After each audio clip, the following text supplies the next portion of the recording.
এই শুকনো পাতাটিকে দেখুন, নিষ্প্রাণ হয়ে পড়েছে। কোনো একটা সময় এই পাতাটি একটা গাছের ডালে ছিল। সেই গাছ ওর লালন পালন করত।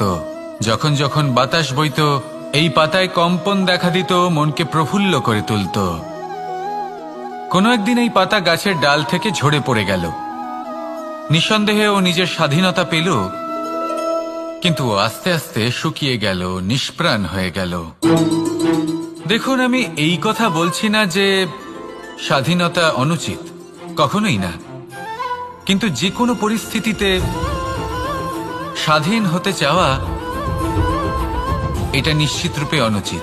আমরা যদি আমাদের জীবনে পরিবারের গুরুত্ব ভেবে দেখি, তাহলে এই পরিবারে যতই মতভেদ থাকুক না কেন, যতই মনোমালিন্য থাকুক না কেন, যতই বিবাদ থাকুক না কেন, এই সব মিটিয়ে নেওয়া অত্যন্ত প্রয়োজনীয়।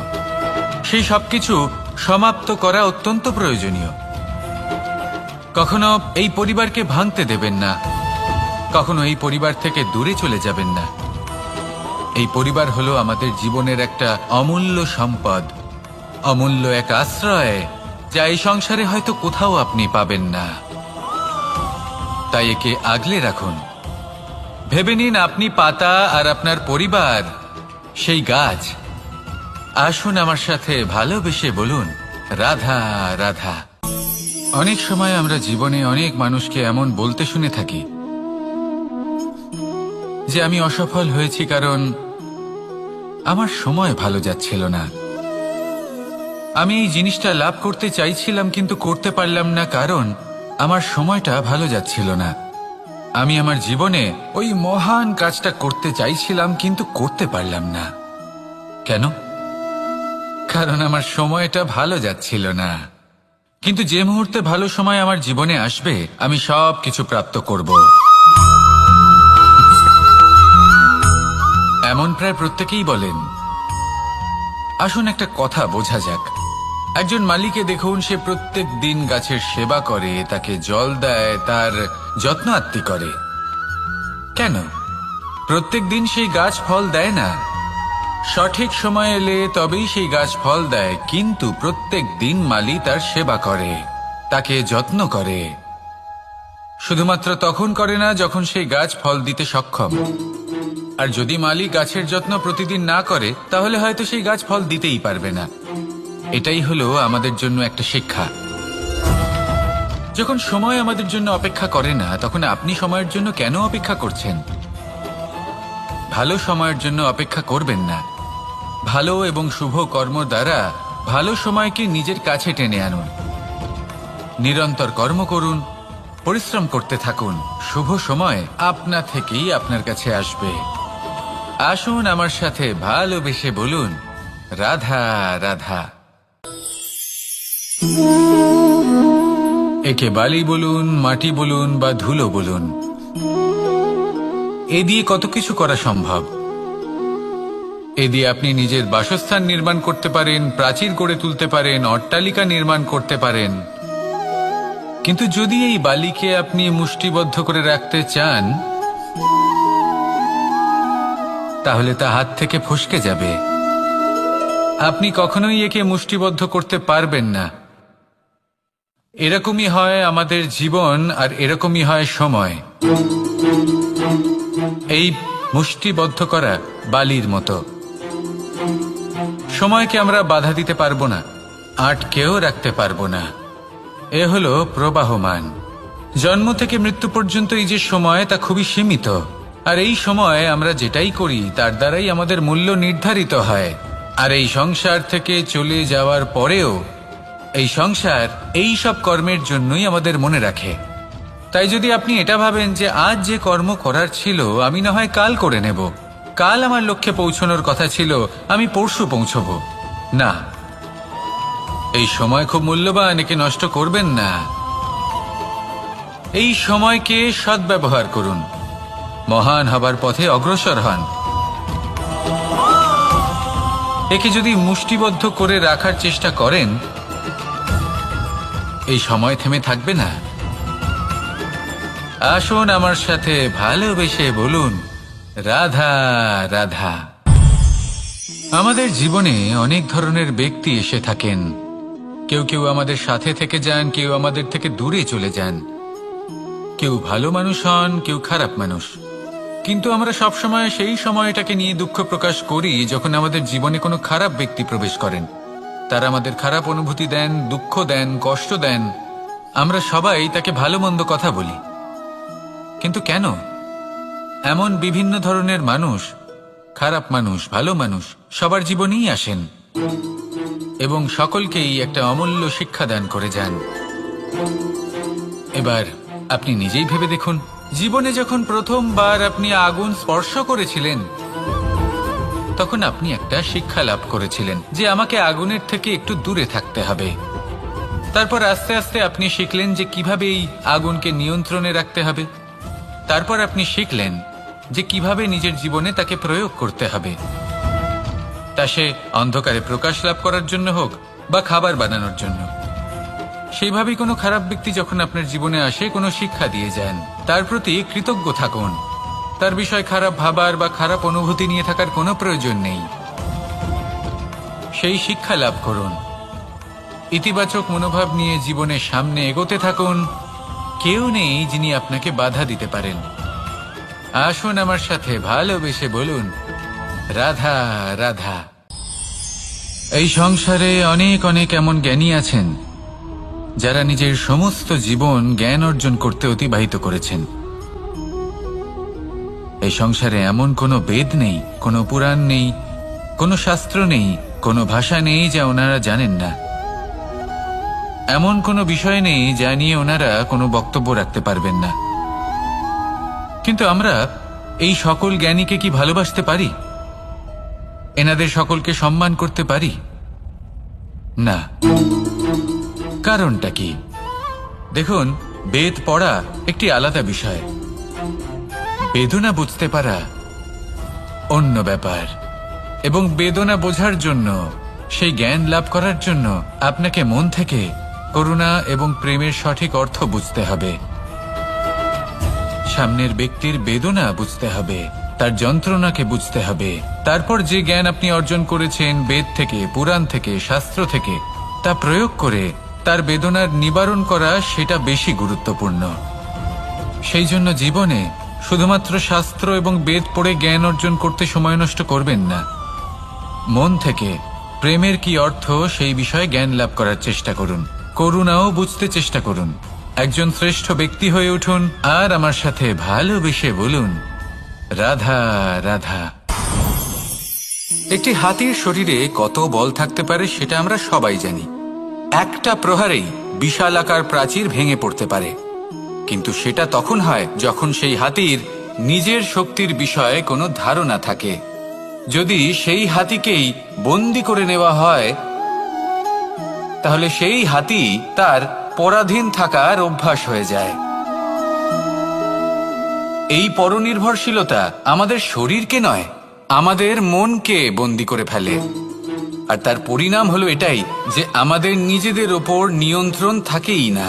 যদি নিজের ওপর নিয়ন্ত্রণ না থাকে তাহলে নিজেদের প্রকৃত শক্তির সাথে আমরা কিভাবে পরিচিত হব?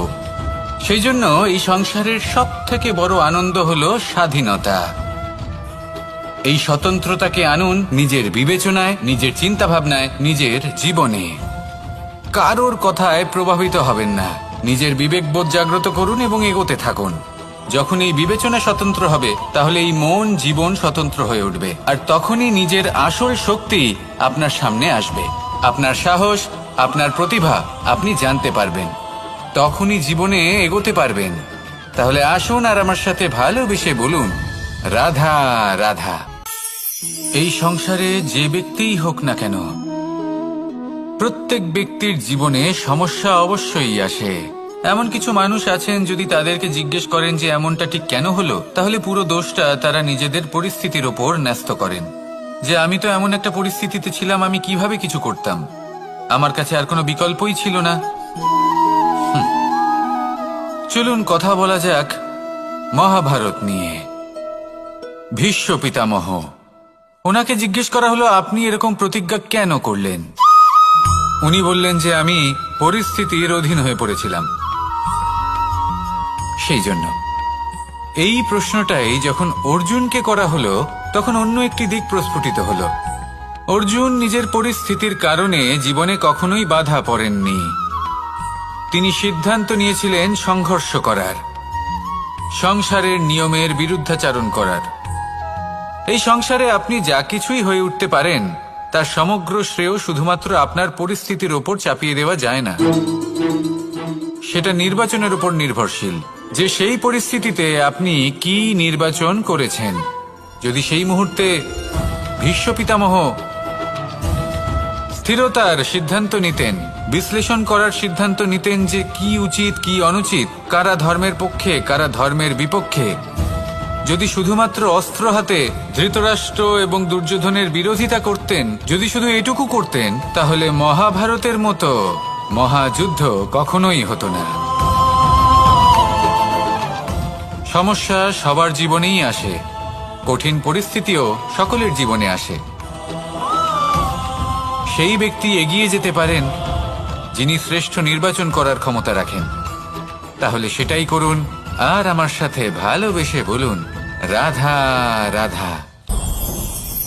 রাধা কখনো কখনো আমার জন্য বড়ই সুগন্ধি আতর নিয়ে আসে, পারিজাত ফুলের মালা নিয়ে আসে আমার প্রসাধন করবে বলে, এবং আমার সব থেকে বেশি প্রিয় মাখন নিজে হাতে বানিয়ে আনে আমাকে নিজে হাতে খাইয়ে দেবে বলে, সবকিছু আমাকে প্রসন্ন করবে বলে।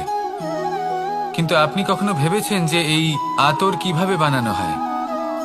সহস্র ফুলের পাপড়ি একসাথে পিষে নিতে হয়, তারপরে তার থেকে যে রস নিঃসৃত হয় সেই রস দ্বারাই আতর তৈরি হয়।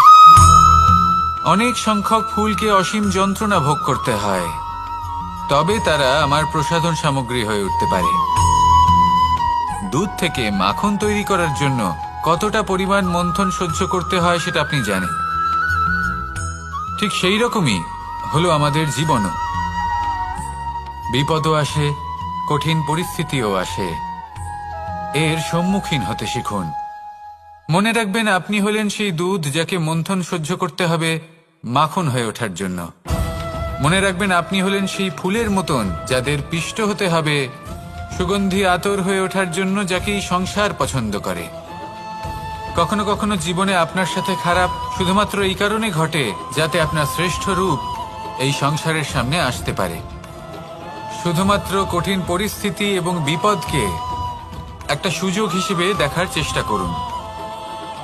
আপনার জন্য এই সংসার বদলে যাবে, সংসারকে দেখার দৃষ্টিভঙ্গি পাল্টে যাবে, আপনার ভাগ্য পাল্টে যাবে, আর এই মন প্রসন্ন হয়ে বলবে, রাধা রাধা। জীবনে অনেক সময় আমরা এটা দেখে থাকি যে আগামী প্রজন্ম সেই কাজটি করে যেটা তার পূর্ববর্তী প্রজন্ম করে গেছেন। একটা উদাহরণ দিই তাহলে দেখুন, একদিকে আছে মাতা পিতা যারা আজীবন সংঘর্ষ করেছেন ধন অর্জন করার জন্য, তারপর তারই সন্তান তার সাথে এই লড়াই করে তার থেকে সমস্ত সম্পত্তি ছিনিয়ে নিল। তারপরে যত সময় অতিবাহিত হয় সেই সন্তানের সাথেও সেই একই ক্রিয়া ঘটতে থাকে, তার সন্তান তার সমস্ত সম্পত্তি ছিনিয়ে নেয়। তাহলে এমন কি সঞ্চয় করবেন যা পরবর্তী প্রজন্মকে দিয়ে যেতে পারেন সেই বিষয়ে ভাবুন। ভেবে দেখুন, এই যে ধন সঞ্চয় আপনি করছেন এর আসলে লাভ কি? অবশ্যই আবশ্যক, কিন্তু এটাই কি শুধু সবথেকে গুরুত্বপূর্ণ বিষয় যেখানে আপনি জানেন যে আপনি এই সম্পত্তি ভোগ করতে পারবেন না, কারণ এই সমস্ত সম্পত্তি আপনাকে পরবর্তী প্রজন্মের হাতে সঁপে দিতে হবে। তাহলে ধন সঞ্চয় করুন, কিন্তু এমন একটা সম্পত্তি কেন সঞ্চয় করা উচিত নয় যার উপভোগও আপনি করতে পারবেন, পরবর্তী প্রজন্মকেও দিয়ে যেতে পারবেন, আর মতভেদও হবে না। এমন সম্পত্তি আছে, আর এই সম্পত্তি হলো প্রেম। যদি আপনার মনে কোনো কিছু সঞ্চয় করার বাসনা জেগে ওঠে তাহলে প্রেম সঞ্চয় করুন। সেটা পরবর্তী প্রজন্মও পাবে এবং সেই প্রজন্ম ভবিষ্যতে ভালোবাসা ছড়াতে থাকবে, আর তখন এই মন সুপ্রসন্ন হয়ে বলবে, রাধা রাধা। যত শক্তিশালী এই মন তত শক্তিশালী এই শরীরও। এই যে আমাদের শরীর, এটা আসলে কি? এ হলো একটা রথের মতো, আর একটা রথ ততক্ষণ চলতে পারবে না যতক্ষণ না তাকে কোনো সারথি চালাবে। এই মন হলো শরীরের সারথি। এবার ভাবুন, যদি এই সারথি শক্তিহীন হয়, দুর্বল হয়, তাহলে এই রথের কি হবে? এটা উচিত পথে চলতে পারবে না, উচিত গতিতে চলতে পারবে না, মন মতো স্থানে এটা পৌঁছতেও পারবে না। সেই জন্য মনের শক্তি অত্যন্ত প্রয়োজনীয়। এবার মনের শক্তি আমরা কোথা থেকে লাভ করি? দৃঢ়তার শক্তি থেকে। এবার এই শক্তি আমরা কিভাবে বাড়াতে পারি? আমরা প্রতিদিন কিছু নতুন স্থির করি, কিছু ছোট কিছু বড়, আর যেই আমরা নতুন কিছু পূর্ণ করি আমাদের মনের শক্তি বেড়ে যায়। আর যদি পূর্ণ না করতে পারি মনের শক্তি কমে যায়। একটা দেওয়ালের মতো ছোট ছোট ছোট ছোট শিলা আমরা একটার পর একটা স্থাপন করে একটা দেওয়াল তৈরি করি। এতগুলো পাথর যখন একত্রিত হয়ে যায় তখন এমন এক দেওয়াল তৈরি হয় যাকে ভাঙা প্রায় অসম্ভব হয়ে দাঁড়ায়। সেরকমই হয় মন এবং দৃঢ়তা। ছোট ছোট কাজ করে নিজের লক্ষ্য পূর্ণ করুন। এই লক্ষ্য যদি পূর্ণ হয় তবে মনের শক্তি বাড়বে। কিছুটা এইভাবে যে যত বড়ই বিপদ আসুক না কেন সেই বিপদ নিজে হার মেনে নেবে, কিন্তু আপনার মন ততটাই শক্তিশালী থাকবে। তাই মনের শক্তি বাড়াতে থাকুন যাতে আপনি উচিত পথে চলতে পারেন, উচিত গতিতে চলেন আর মনোবাঞ্ছিত স্থানে পৌঁছতে পারেন। তবেই এই মন প্রসন্ন হয়ে বলবে, রাধা রাধা। ওমা, এ কি? আমি কখন থেকে এখানে অপেক্ষা করছি, হাত পেতে দাঁড়িয়ে রয়েছি যাতে একটা ফল আমার হাতে এসে পড়ে এবং সেটা আমি খেতে পারি। কখন থেকে অপেক্ষা করছি, কিন্তু সেটা হচ্ছেই না। এবার আপনি বলবেন যে এসব কি বলছি, এ কি অদ্ভুত কথা বলছি। যদি ফল খেতে হয় তাহলে আমাকে বৃক্ষে চড়তে হবে, ফলের কাছে পৌঁছতে হবে, তবেই তো ফল পাবো। এবারে এটা অত্যন্ত সহজ ব্যাপার, কিন্তু এই বিষয়টা আপনি নিজের জীবনের প্রসঙ্গে ভেবে দেখুন। লক্ষ্য কোথায় আছে আপনি জানেন, সেই লক্ষ্যে পৌঁছানোর পথ কি সেটাও আপনি জানেন, সেই পথে চলার ক্ষমতাও আপনার রয়েছে, কিন্তু তাও আপনি নিজের লক্ষ্য লাভ করতে পারছেন না। কেন? কারণ আপনি অপেক্ষা করছেন যে লক্ষ্য আপনার সামনে চলে আসবে, কিন্তু তা হয় না। লক্ষ্য সে যাই হোক না কেন, ধন হোক, প্রেম হোক, কোনো সম্মান হোক বা মোক্ষ হোক, যদি আপনি তার দিকে অগ্রসর না হন তাহলে ফল প্রাপ্তি অসম্ভব ব্যাপার, তা কোনোদিনই হবে না। সেই জন্য আপনার চোখের সামনে আপনি যদি নিজের লক্ষ্যকে দেখতে পান তাহলে উঠুন এবং সেই দিকে অগ্রসর হতে শুরু করুন।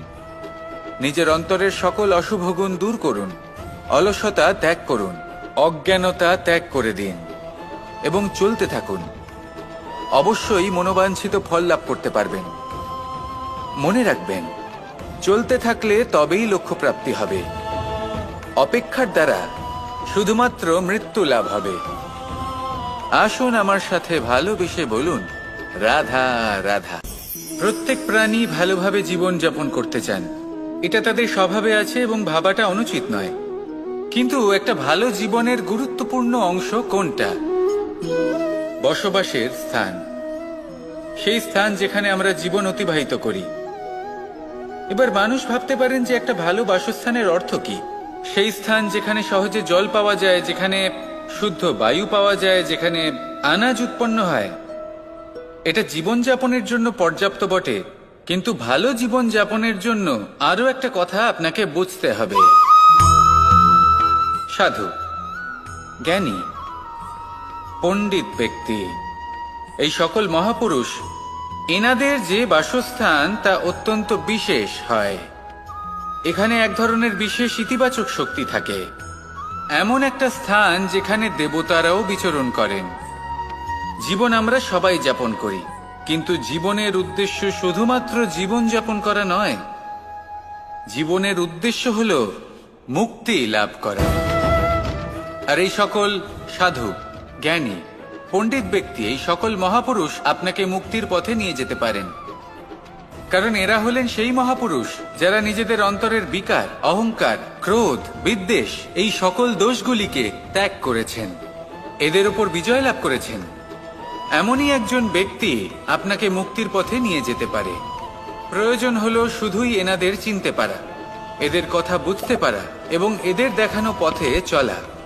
যদি আপনি এটা করতে পারেন তাহলে এই মন প্রফুল্ল হয়ে বলবে, রাধা রাধা। কখনো কোনো বাগানের কোনো বৃক্ষকে দেখেছেন যেখানে সুগন্ধি ফুল থাকে, রসালো ফল থাকে? তখন মন প্রফুল্ল হয়ে ওঠে, মন থেকে সেই বৃক্ষের প্রতি ভালোবাসা জন্মায়। কিন্তু যিনি বাগানের মালিক, শুধুমাত্র তিনিই জানেন যে কিভাবে এই বৃক্ষকে আগলে রাখতে হয়, কিভাবে তার পরিচর্যা করলে এতে সুন্দর সুগন্ধি ফুল হবে, রসালো ফল হবে। কখনো কখনো প্রয়োজনের থেকে বেশি রোদ পেলে এই বৃক্ষগুলি শুকিয়ে যায়, প্রয়োজনের থেকে কম রোদ পেলেও এই বৃক্ষ কিন্তু শুকিয়ে যায়। প্রয়োজনের থেকে কম জল যদি পায়, এই বৃক্ষ শুকিয়ে যেতে পারে। প্রয়োজনের থেকে অতিরিক্ত জল যদি পায়, তখনও এই বৃক্ষের শিকড়গুলি নষ্ট হয়ে যেতে পারে। এবার এটাই কিন্তু আমাদের সংসারের সাথেও হয়। আমাদের সংসারের সকল প্রতিভাশালী ব্যক্তি, যেমন লেখক, বিচারক, প্রবক্তা, যোদ্ধা, এদের সবার ক্ষেত্রে এই কথাটাই প্রযোজ্য। যদি বেশি প্রশংসা করা হয় তাহলেও এরা হারিয়ে যাবেন।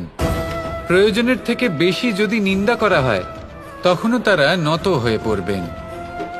তাহলে আপনি এদের রক্ষা করুন এবং নিজেদেরও। মনে রাখবেন একটা কথা,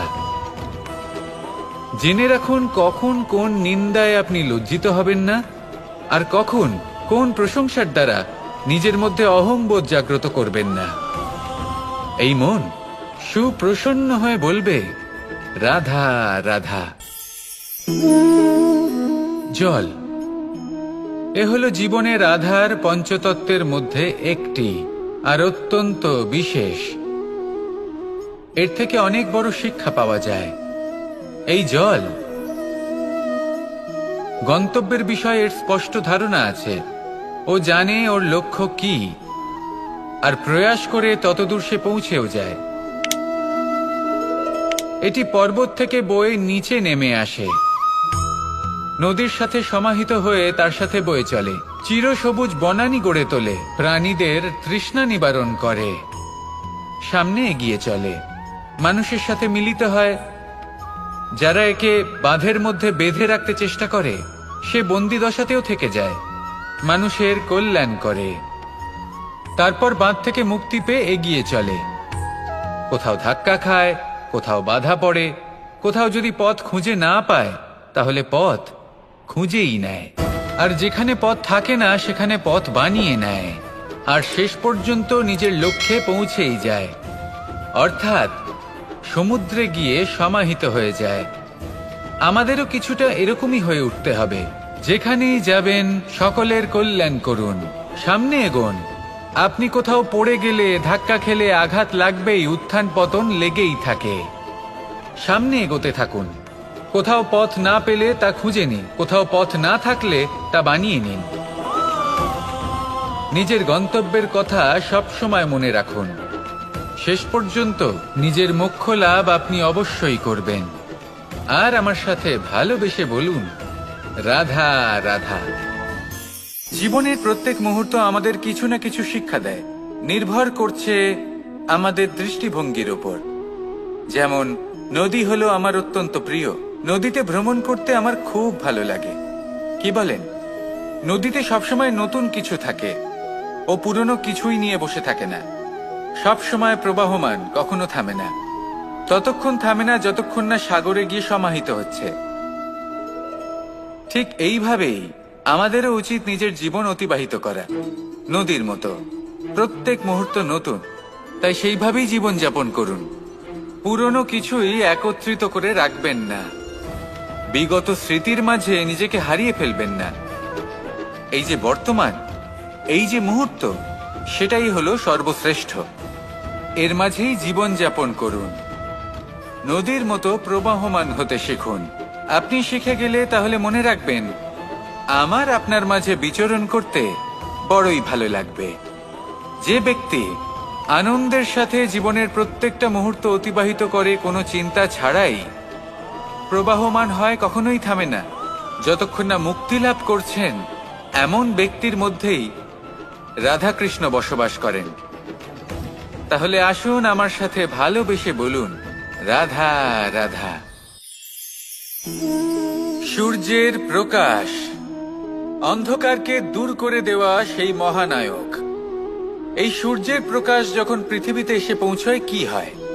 এই পৃথিবী জেগে ওঠে, প্রত্যেক প্রাণী জেগে ওঠে, মানুষ জেগে ওঠে, নিজের কর্ম করেন, জীবন যাপন করেন। এই ঘুমের মৃতপ্রায় স্থিতি কাটিয়ে উঠে জীবন যাপন করতে শেখেন। এটাই হলো প্রভাব সূর্যের প্রকাশের। এবার এই প্রকাশ যে সূর্যের থেকে পাই, তিনি কি করেন? তিনি নিজেকে জ্বালান আমাদের জীবন প্রদান করার জন্য। প্রত্যেকটা মুহূর্ত তিনি তাপ সহ্য করেন, আমরা যাতে সেই প্রকাশ লাভ করি। এটাই হলো জীবনের সারমর্ম। যদি আপনিও এই সংসারে প্রকাশ ছড়িয়ে দিতে চান, তাহলে আপনাকেও তপ্ত হতে হবে, নিজে জ্বলতে হবে, সেই কর্ম করতে হবে যেটা কঠিন হতে পারে কিন্তু আসলে শ্রেষ্ঠ। তবেই এই সংসারের সেবা করতে পারবেন, সংসারকে পথ দেখাতে পারবেন। নিজের অন্তরের প্রকাশ জাগ্রত করুন, তবেই সেই সকল ব্যক্তি যারা পাপের অন্ধকারে নিমজ্জিত হয়ে আছেন তারা জাগ্রত হবেন। সেই সকল ব্যক্তিকে জাগিয়ে তুলুন, প্রেরিত করে তুলুন সুখী হওয়ার জন্য যারা সুখী হতে পারছেন না। সেই সকলকে প্রেরিত করুন সাফল্য লাভের যারা সফল হতে পারছেন না। নিজের অন্তরের সূর্যকে জাগ্রত করুন, চারিদিকে শুধু প্রকাশই প্রকাশ হবে, জীবনই জীবন থাকবে, আনন্দই আনন্দ থাকবে, আর এই মন বারবার প্রসন্ন চিত্তে বলে উঠবে, রাধা রাধা। আজ আমরা দুই ধরনের ব্যক্তির বিষয়ে কথা বলবো। প্রথম জন হলেন যে প্রয়োজনের থেকে অনেক বেশি পরিমাণ ধন উপার্জন করে থাকেন। তার কাছে ততটা ধন থাকে যতটা তার প্রয়োজনও নেই, তারপরেও আরো ধন উপার্জন করতে চেষ্টা করতে থাকেন। সকল সম্ভব চেষ্টা করেন, সকল সম্ভব কর্ম করেন, তা সে উচিত কর্ম হোক বা অনুচিত, তাতে তাদের কিছুই যায় আসে না। তারা শুধুই এই সংসারের সকল সুখ ভোগ করতে চান, সকল স্বাচ্ছন্দ্য লাভ করতে চান। আজীবন তারা প্রচেষ্টাই করতে থাকেন। এবার এই করতে গিয়ে তারা ভারাক্রান্ত হয়ে সমস্যার সম্মুখীন হন। এনাদের সমগ্র জীবন এই চেষ্টাতেই চলে যায়, জীবন যাপন করার বদলে। অন্যদিকে আরেকজন ব্যক্তি যিনি জানেন তার প্রয়োজন কতটুকু, আর শুধুমাত্র সেই পরিমাণ ধন অর্জন করেন, তার থেকে বেশি একটুও নয়। উনি যদি দুবেলা খেতে পান, মাথা গোজার ঠাঁই পেয়ে যান, সেটাই পর্যাপ্ত। তাতেই তিনি আনন্দে জীবন যাপন করেন, না কোনো বৃথা চিন্তা করেন, না কোনো বৃথা কষ্ট করেন। এবার আমি আপনাদের জিজ্ঞেস করব, এই দুই ব্যক্তির মধ্যে আপনি কোন ব্যক্তি হতে চাইবেন? বেশিরভাগ মানুষ এটাই বলবেন যে আমরা সেই দ্বিতীয় মানুষ হতে চাই যারা সন্তুষ্ট। কিন্তু যদি মন দিয়ে দেখেন, আপনিও সেই কর্মই করছেন যা প্রথম ব্যক্তি করেন। আপনারা সবসময় চেষ্টা করে চলেছেন, এটাও লাভ করতে হবে, ওটাও লাভ করতে হবে, আমার এটারও প্রয়োজন, ওটারও প্রয়োজন। আপনি অনেক কিছু লাভ করেছেন, কিন্তু প্রশ্ন এটাই যে আপনার কি সেই সবকিছুর প্রয়োজন রয়েছে? এর উত্তর আপনার অন্তর মনে রয়েছে। আপনার মন জানে যে আপনার প্রয়োজন কতটুকু। সেখানে গিয়ে দেখুন। সন্তুষ্টি মানুষকে আনন্দ দেয়।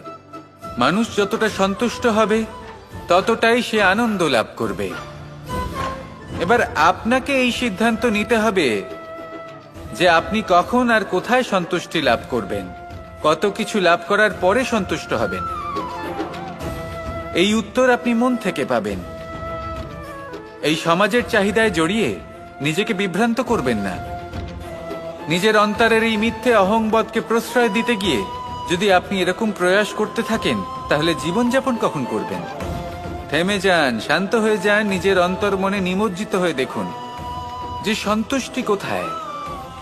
এই সন্তুষ্টি লাভ করুন। এই মন প্রসন্ন হয়ে বলবে, রাধা রাধা। ক্ষমা একটা অত্যন্ত সুন্দর শব্দ, আমার খুব প্রিয় শব্দ, কিন্তু এই ক্ষমা কখন আর কিভাবে প্রয়োগ করতে হবে সেটা বোঝা প্রয়োজনীয়। এক, যদি আপনি কোনো অন্যায় করেন আর ক্ষমা না চান, ক্ষমা প্রার্থনা না করেন, ক্ষমা চাওয়া থেকে এড়িয়ে যান, তাহলে তাতে আপনারই ক্ষতি হবে। কিভাবে? ক্ষমা না চাইলে মনের মধ্যে অহংকার জাগ্রত হয়, আর অহংকার তো প্রকৃত অর্থে আমাদের ক্ষতিই করে। 2, কেউ যদি অপরাধ করেন, আপনার থেকে ক্ষমা না চান, তাহলে তাকে ক্ষমা করবেন না। ক্ষমা হলো অত্যন্ত অমূল্য, আর না চাইতেই কাউকে ক্ষমা দান করা এটা উচিত নয়। 3, যদি কেউ আপনার সাথে অনুচিত কিছু করেন, অপরাধ করেন, আর আপনার থেকে ক্ষমা চান, তাহলে তাকে ক্ষমা করে দিন। তাতে আপনার অন্তরের করুণাবোধ জাগ্রত হবে, প্রেম জাগ্রত হবে, আর তা আপনার জন্য শুভ হবে।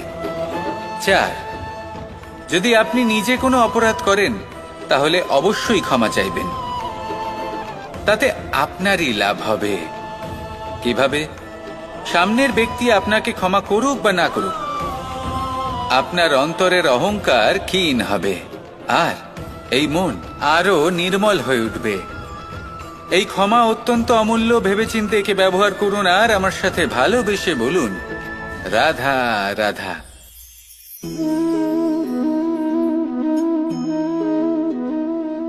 ভোজনের দ্বারাই শরীর পুষ্টি লাভ করে।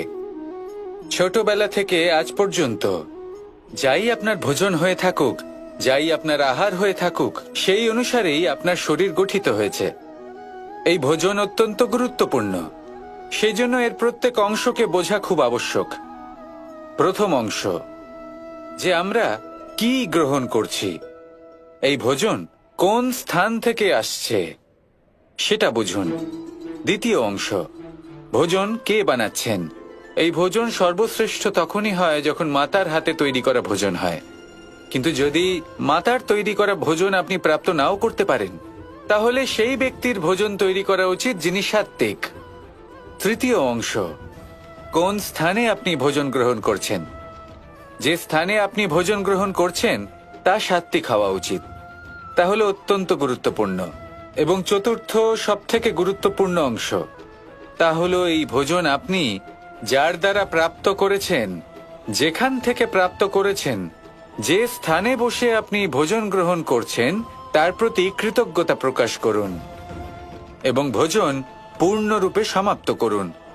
তবেই এই ভোজন আপনাকে সুখী জীবন দান করবে, সুস্থ শরীর দেবে, আর এই মন তা সুপ্রসন্ন হয়ে বলবে, রাধা রাধা। আমি এখানে একা এই বনে বসে আছি, বাঁশি বাজাচ্ছি। কার জন্য? কে আছেন এখানে? কেউ নেই।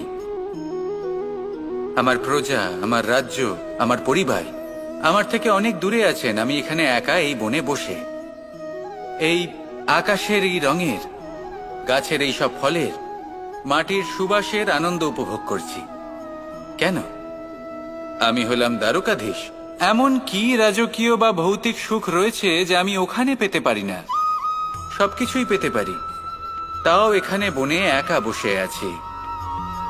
কোন সুখ খুঁজে চলেছি?